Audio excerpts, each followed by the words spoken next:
Ow, ow, ow, ow, that's my finger. I think what first got me into teaching was a teacher I had in high school. I was taking a marine biology class. It was Mrs. O'Leary. But what made Mrs. O'Leary different was that she trusted us as kids to be able to take an interest and go with it. She would take us on field trips, and actually one of the most memorable times for me was being on a field trip right outside our campsite, look down and here's an orca feeding right along the shoreline.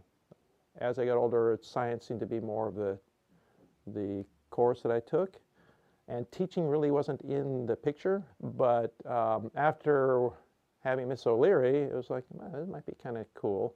And then after I got married, my wife, she would say, well, why don't you go into teaching? I said, well, why? Because every time we go out and we're in the mall or something like that, little kids approach you and they like you're the Pied Piper. On your mark, get set, go! Okay, 143. Well, this is the start of my 6th year at KIS. I didn't start off doing science and design. It just something that kind of evolved. Coming here, working with Justin O'Connor, and he's a real go-getter. And for him, it's 110% all the way. And that was real. It's a real motivating force when you have an idea and you give it to a person like that. It's like, yeah, let's go for it, and then let's magnify that by 10. So I told him about my experience in the past of working in science and creating a science research program in a school when I worked in Florida. And that's kind of how this design center started here at our campus. All right. So how far are you going with that nail? I think this hole is too big for this part. So you have to put a little piece of tape. You put a little piece of tape on here. For me, it's important that they're learning the concepts and science things. But most importantly, for me, I feel like understanding the world around them is most important.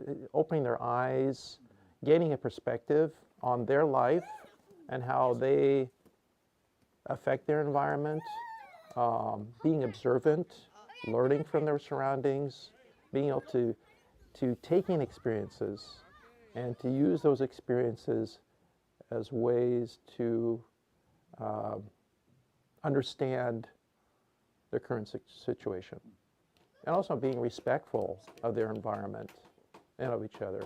I think there's a lot to be learned from science in that regard. I mean, we learn about sustainability and empathy and things like that. And I think that those are good ideas that could be part of how we live. Have you ever held a kitten?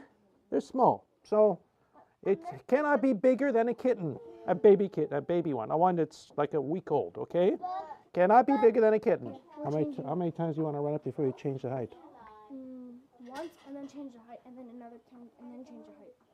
Okay, so normally in experiment we have to run at least 3 times. Seoul Campus is unique in that we are, well, a small campus. But it's great because we collaborate. We are always, just a door away from trying to figure out what we're going to do for our next project. I'm fortunate that I am on the design team, so we sit together and I have a chance to talk to all the teachers here, and we want to keep moving forward, pushing that envelope a little bit, taking risks and trying things out. And I think that's been the biggest part of why things have become successful here, because we all want to try new things and make sure our kids are learning the most they can.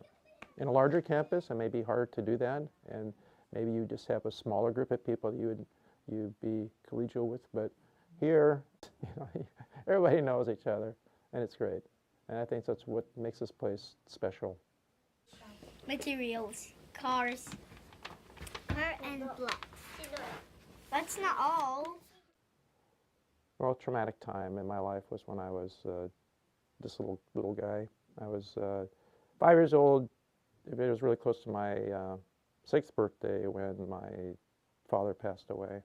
And it was tough because back in the day, in the small town in Canada where I grew up, everybody had a mom and a dad. And suddenly being the one kid who didn't have two parents in the house was, you know, was hard. I mean, it was hard not having a dad, you know. One day he's there, one day he's not there. And so that was hard as a little kid trying to adjust to that. And it took its toll in that regard too. I mean, perhaps my sense of empathy is more enhanced as regard to that and how kids might deal with a situation like that. And I've had students who've lost parents, and you know, thinking about that time, it's hard. You know, it's hard for kids. I think a lot of times we don't appreciate the things that do happen to kids. You know, the difficulties they have. And I've worked quite a bit with kids, and one thing that really helped me as a kid was having family nearby and having that support. My grandparents lived right across the field, so I'd spend a lot of time there on the farm and around animals and gardens and things like that. And I think that's a lot where my science-y stuff comes from, having that garden where I put my hands in the dirt and the animals. That's was part of that upbringing and part of that, I guess, part of that healing process too. You know, going through. And I don't know, you know, if I'm totally healed, if that ever heals totally, but that's just part of who I am now.